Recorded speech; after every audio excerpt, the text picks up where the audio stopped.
Que Dieu soit béni, que Dieu soit glorifié. Je salue mes frères et mes sœurs dans la foi. Et sans plus tarder, nous allons ouvrir la parole de Dieu. Et je sais qu'elle sera encore nous fortifier les uns et les autres. J'aimerais m'arrêter sur un texte ô combien connu dans le milieu chrétien. C'est dans l'Évangile selon saint Matthieu, au chapitre 11, du verset 28 au verset 30. Matthieu chapitre 11, du verset 28 au verset 30, et nous lisons ensemble ce que Jésus lui-même d'ailleurs exprime. « Venez à moi, vous tous qui êtes fatigués et chargés, et je vous donnerai du repos. Prenez mon joug sur vous et recevez mes instructions, car je suis doux et humble de cœur, et vous trouverez du repos pour vos âmes. Car, dit Jésus, mon joug est doux et mon fardeau léger. » Nous le savons tous, celui qui exprime cette invitation, c'est ni plus ni moins le Seigneur Jésus-Christ, Jésus lui-même. Et alors que dit cette invitation ? Eh bien, Jésus s'adresse à tous ceux et celles qui sont fatigués, tous ceux et celles qui sont comme chargés, tous ceux qui se débattent par des fardeaux et des soucis, qu'ils peuvent connaître le vrai repos, tout simplement en se tournant et en venant à Jésus.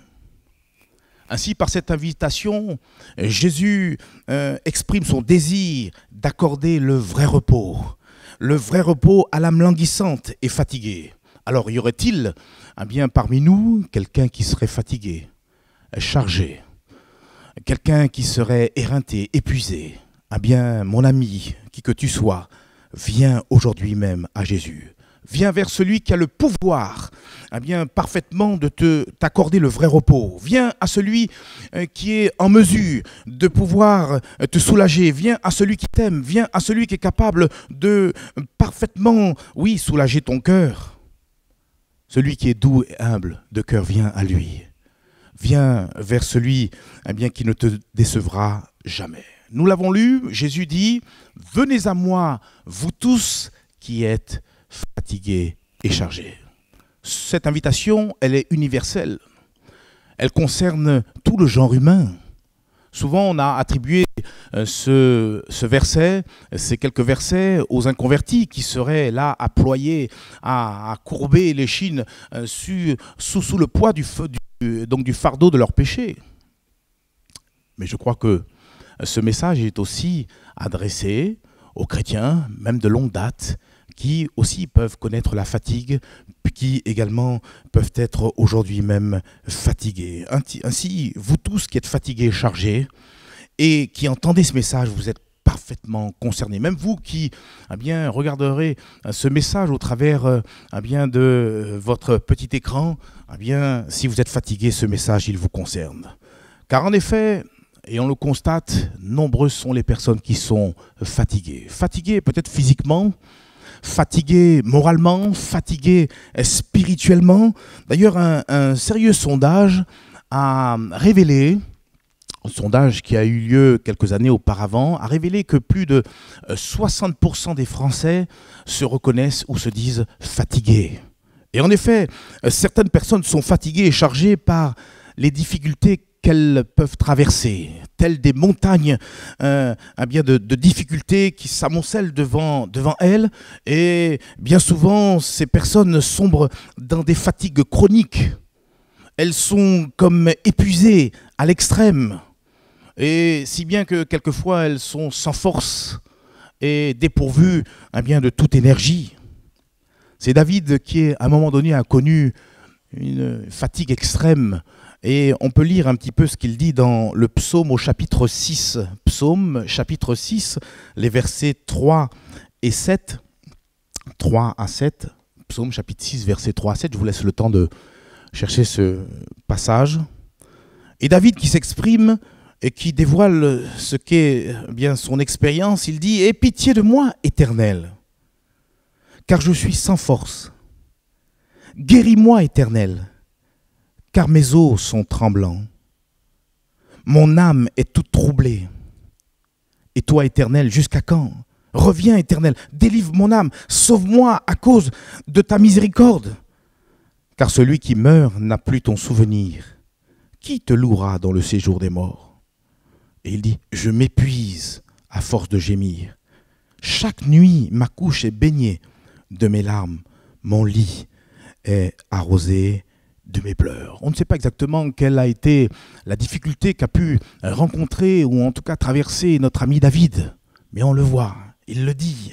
Il dit, je suis sans force, je m'épuise à force de gémir. Il est là, il est troublé, il est fatigué, il est éreinté. Et c'est peut-être le cas de quelqu'un parmi nous. Le Seigneur te dit aujourd'hui même, viens à lui, viens à ce Sauveur qui est capable d'alléger ton cœur, qui est capable de te soulager encore aujourd'hui. Vous savez, on parle de plus en plus de burn-out lié à un excès au niveau du travail. Mais savez-vous qu'il y a aussi le burn-out maternel? Une maman qui est comme bloquée, épuisée, ne peut plus prendre soin de sa progéniture, de ses enfants. Il y a aussi le burn-out familial, le burn-out parental. Et on pourrait rallonger la liste comme cela. Il y a même certaines personnes qui se trouvent aujourd'hui épuisées, éreintées à cause ne serait-ce que de la condition, donc la situation que nous sommes tous en train de traverser, la situation pandémique liée au Covid-19. Certains sont fatigués, portés de masques et puis de tous ces gestes barrières. Eh bien, à tous ces gens, Jésus dit, venez à moi et je vous donnerai du repos. Il y a aussi certaines personnes qui sont fatiguées de se battre contre elles-mêmes. Quand je dis se battre contre elles-mêmes, ce sont des personnes qui se battent pour changer peut-être un caractère au-dedans de leur vie, changer une façon de faire, une manie, qui détériore quelque part leur relation avec le prochain, des personnes qui essaient de changer un défaut, une faiblesse, ou même une mauvaise attitude qui leur porte préjudice. Mais voilà, tous les efforts qu'on pourrait effectuer pour essayer de changer ces choses en de nous, bien souvent sont voués à l'échec. Parce qu'au final, on ne peut pas tout changer. Ne me faites pas dire ce que je n'ai pas dit. Il y a des choses qu'on peut changer, mais il y en a qui sont tellement ancrées au plus profond de nous-mêmes, et surtout des mauvaises choses, que par nous-mêmes, nous ne pouvons pas nous en débarrasser. D'ailleurs, c'est pour cela que le prophète Jérémie a su bien exprimer la chose en disant, dans Jérémie chapitre 13 et le verset 23, je vous laisse le temps de chercher cette référence et de l'avoir devant vos yeux. Jérémie 13, verset 23, le prophète Jérémie dit, « Un Éthiopien peut-il changer sa peau? Et un léopard ses taches? De même, pourriez-vous vous faire le bien, vous qui êtes accoutumés à faire le mal ?» Vous voyez, la vérité, c'est que malgré tous nos efforts, malgré toutes nos bonnes intentions, nous ne pouvons pas tout changer dans nos vies. Par contre, si nous nous tournons vers le Seigneur Jésus, si nous acceptons de venir à lui, lui a le pouvoir de changer le mal en bien dans nos vies. Lui a le pouvoir de nous délivrer. D'ailleurs, il est écrit dans l'évangile selon saint Jean, au chapitre 8 et le verset 36, Jean chapitre 8, verset 36, « Si donc le Fils de Dieu vous affranchit, alors vous serez réellement libre. » On pourrait encore rallonger la liste en parlant de ces personnes qui sont fatiguées de se battre contre un mal, contre une adversité qui perdure peut-être dans leur vie. On a l'exemple dans la Bible de cet homme qui était malade depuis 38 ans. Quand on lit ce passage, je crois, dans l'évangile de Jean, au chapitre 5, on voit cet homme qui non seulement galère avec une maladie qui a perduré sur lui pendant 38 ans, mais en plus de ça, il va avouer qu'il se sent seul à se battre contre ce mal, contre cette adversité. De même, on peut le dire, certains chrétiens, même après des années de conversion, peuvent être fatigués et chargés pour plein de raisons. À cause de problèmes de santé, tout comme cet homme, santé physique, santé psychique, santé émotionnelle, à cause de chocs qu'ils auraient pu affronter même dans leur tendre enfance, à cause peut-être d'échecs qu'ils ont essuyés durant leur vie, à cause peut-être de paroles blessantes qui les a meurtris jusqu'à aujourd'hui. à cause peut-être de conflits ou de rancœurs qui ne sont toujours pas résolus. Et toutes ces choses sont comme de lourds fardeaux, il faut le dire, de lourds fardeaux qui ne cessent de les ralentir dans leur vie chrétienne. Et peut-être que tu te retrouves au travers de ces exemples que je suis en train de te citer.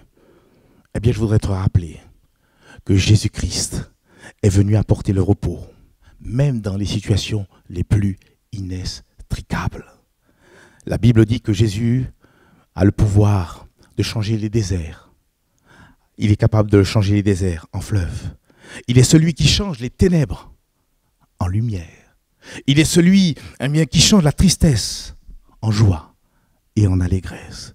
Quel que soit donc ce qui t'accable, quel que soit ce qui peut alourdir ta marche, quel que soit ce qui peut t'attrister et t'épuiser, aujourd'hui même, ce que tu dois retenir, ce qui est important, que tu dois savoir, c'est que Jésus te dit « Venez à moi, vous tous qui êtes fatigués et chargés, et alors je vous donnerai du repos. » Vous savez, le repos que le Seigneur Jésus veut nous accorder, c'est un repos parfait. C'est un repos total.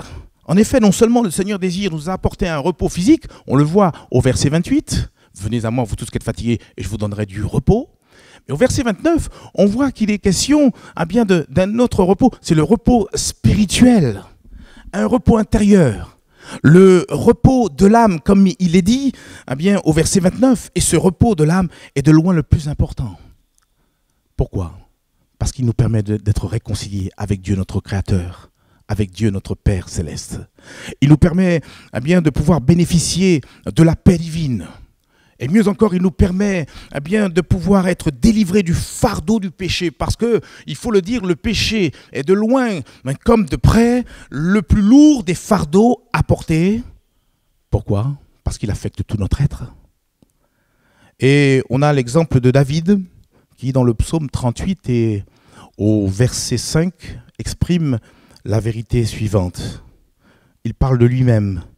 Et béni soit Dieu pour ces hommes, ces femmes qui, tels qu'ils sont, nous ont montré tout ce qui se passait, leur lutte et leur combat, et aussi également leur victoire dans leur propre vie. Regardez ce qu'il dit, David, psaume chapitre 38 et le verset 5, « Car mes iniquités s'élèvent au-dessus de ma tête. » Qu'est-ce qu'une iniquité? C'est une injustice, c'est ni plus ni moins, c'est un autre mot qui pourrait qualifier donc le péché. Il dit, car mes iniquités s'élèvent au-dessus de ma tête, comme un lourd fardeau. Elles sont trop pesantes pour moi. Mes amis, seul le Seigneur est en mesure de pouvoir ôter le poids du péché dans nos vies. Pourvu bien sûr, que nous nous approchons de lui avec un cœur sincère et repentant, et alors Jésus nous fera grâce. Vous savez, il y a tellement de personnes dans ce monde qui semblent avoir tout pour être heureux, tout pour être dans un repos parfait. Ils ont la santé, ils ont la richesse, ils ont la prospérité, ils ont la réussite. Pourtant, plusieurs d'entre eux sont capables d'avouer qu'il leur manque quelque chose au plus profond de leur cœur, de leur être, et qui les rend encore, malgré toute leur richesse, malgré tout leur bien-être, qui leur manque afin d'être heureux, afin d'être pleinement dans ce repos. Mes amis, ne cherchez plus. Ce qui leur manque, c'est ce repos intérieur, c'est le repos de leur âme que seul le Seigneur est en mesure de leur accorder. Vous savez, lorsque vous possédez le repos de l'âme, vous êtes heureux.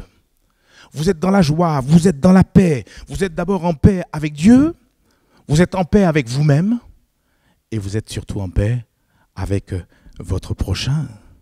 Bien sûr, autant que cela dépend de vous. Et puis, ce qu'il y a lieu de dire concernant ce repos spirituel, ce repos de l'âme, ce repos intérieur, c'est une bonne nouvelle. Ce qu'il y a à dire, c'est que ce repos et cette paix peut être votre partage à vous qui écoutez ce message et qui en avez besoin. Ce repos spirituel, ce repos de l'âme, cette paix, peut-être votre partage. Pourquoi? Parce que Jésus a payé le prix fort. Le prix fort pour que vous puissiez être en paix avec Dieu. Il nous est dit dans le livre d'Ésaïe, Ésaïe au chapitre 53 et le verset 5, la déclaration suivante. Ce chapitre 53 nous fait mention bien, de l'œuvre que Christ a accomplie sur la croix. Et il nous est dit, mais il était blessé pour nos péchés. En parlant de Jésus, bien sûr, brisé pour nos iniquités. Le châtiment qui nous donne la paix est tombé sur lui et c'est par ses meurtrissures que nous sommes guéris.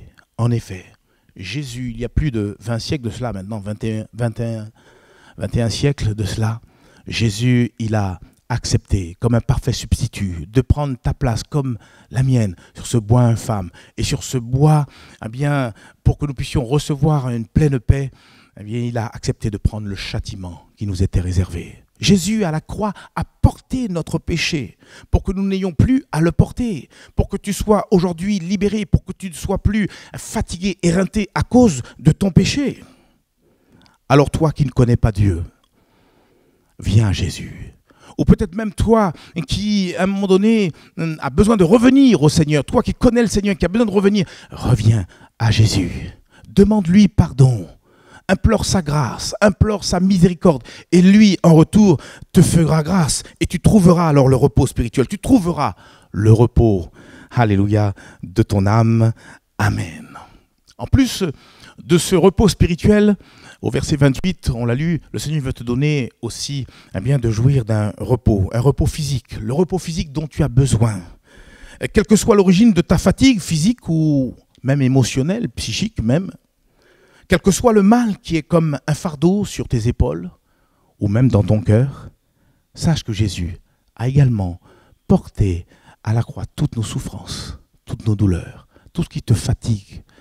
Mon frère, ma sœur, mon ami, Dieu l'a porté à la croix. Il le dit d'ailleurs lui-même dans Ésaïe chapitre 53, verset 4, ne le cherchez pas, c'est juste la première partie de ce verset 4. Cependant, il a porté nos souffrances et il s'est chargé de nos douleurs. Dieu sait parfaitement comment nous aider à trouver du repos pour tout notre être. Vous savez, nous pouvons passer peut-être les meilleures vacances du monde dans un cadre idyllique, un cadre paradisiaque, sans toutefois être enfin délivrés, libérés de toute fatigue, de tout fardeau qui pourrait peser sur nos épaules. Mais en t'approchant de Jésus, tu peux être délivré de tous tes fardeaux. En t'approchant de Jésus-Christ, tu peux être délivré de tous tes fardeaux qui t'accablent et te fatiguent, et ainsi retrouver des forces toutes fraîches, toutes nouvelles.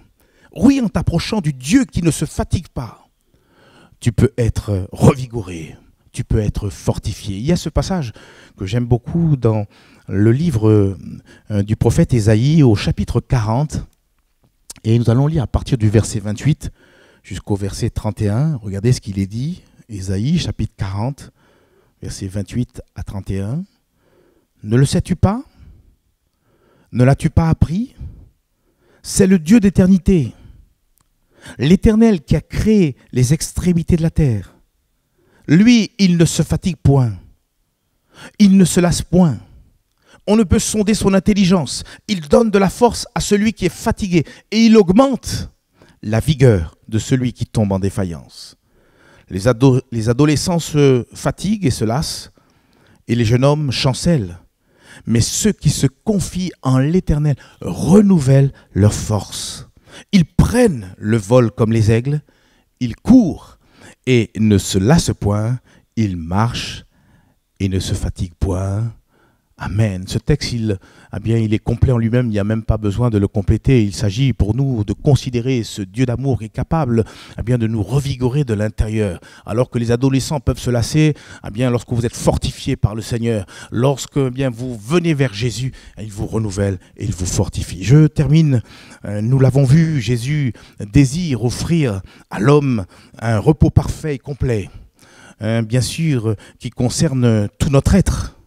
Mais pour recevoir ce repos, il nous faut quand même accepter certaines conditions. Une condition que nous avons vue comme un fil conducteur. La première condition, c'est de venir bien sûr à Jésus. Il nous faut venir à Jésus de manière sincère.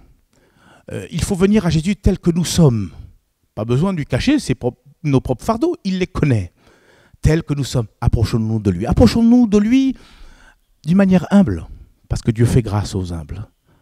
Approchons-nous du Seigneur Jésus-Christ avec foi. Parce que finalement, venir à Jésus consiste à se confier en lui, consiste à pouvoir s'appuyer sur Jésus, consiste à se recommander à sa personne. C'est cela la première condition. Viens à Jésus. Et tu peux le faire dans ta chambre seul. Tu peux le faire alors que nous sommes là réunis. Tu peux le faire alors que tu es là devant cette parole, la Bible. Oui, à tout moment, tu peux t'approcher de Jésus. Approche-toi de lui avec foi. Il te fera bon accueil. Mais il y a aussi une deuxième condition qu'on découvre dans le texte d'introduction que nous avons lu tout à l'heure. C'est au verset 29, quand Jésus lui-même dit « Prenez mon joug sur vous et recevez mes instructions ». Il y a une double condition là. Premièrement, prenez mon joug sur vous. Et le joug dont il est fait mention ici, il nous parle bien sûr de la soumission à notre Seigneur Jésus-Christ. Prendre le joug de Christ, c'est accepter que Christ soit notre maître, notre Seigneur. C'est accepter qu'il soit le capitaine de notre vie, accepter qu'il puisse prendre le gouvernail de notre vie. C'est cela, prendre le joug du Seigneur. Et il est précisé au verset 30 que ce joug, il est doux, parce que notre Dieu, il est doux et humble de cœur.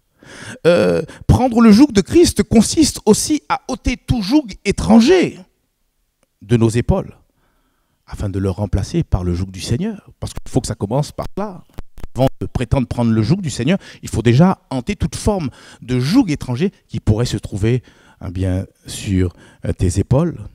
Et un texte qui pourrait imager la chose, c'est 2 Corinthiens chapitre 6, du verset 14 à 18. 2 Corinthiens chapitre 6, du verset 14 à 18. La Bible dit, c'est précisément l'apôtre Paul qui parle, il dit « Ne vous mettez pas avec les infidèles sous un joug étranger. Car quel rapport y a-t-il entre la justice et l'iniquité ? Ou qu'y a-t-il de commun entre la lumière et les ténèbres ?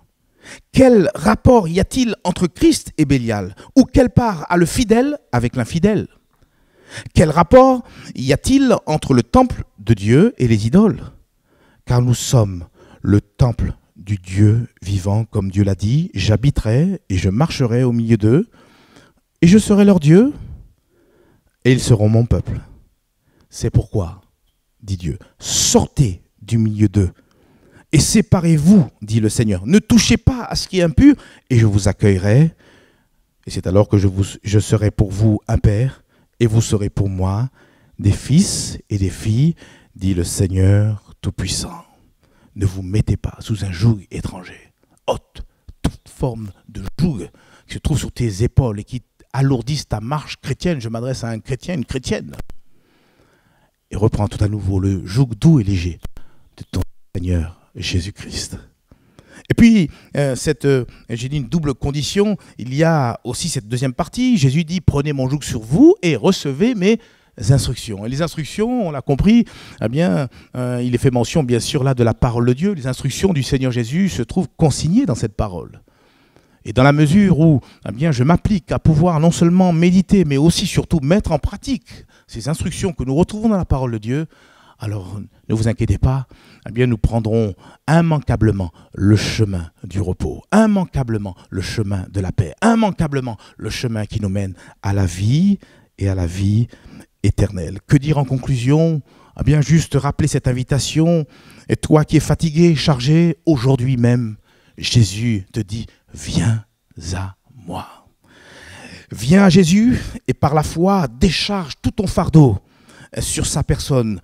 Comme l'a si bien dit l'apôtre Pierre dans son épître, 1 Pierre chapitre 5 verset 7, je le lis, déchargez-vous sur lui de tous vos soucis, car lui-même prend soin de vous. Et le Seigneur qui t'aime, mon frère, ma sœur, mon ami, le Seigneur qui nous aime, désire prendre soin de tout notre être. Il désire, entre autres, nous donner un repos parfait. Le repos physique, le repos spirituel, et tout cela pourvu que nous puissions nous approcher de lui. Alors, ne tarde pas, viens à lui maintenant. Sèche tes larmes, approche-toi de lui par la foi. Et lui en retour te fera grâce. Que Dieu soit béni, que Dieu nous aide à comprendre ces choses et à les vivre tout simplement. Jésus, lui, il est prêt. il a lancé l'invitation. À nous d'y répondre favorablement. Amen.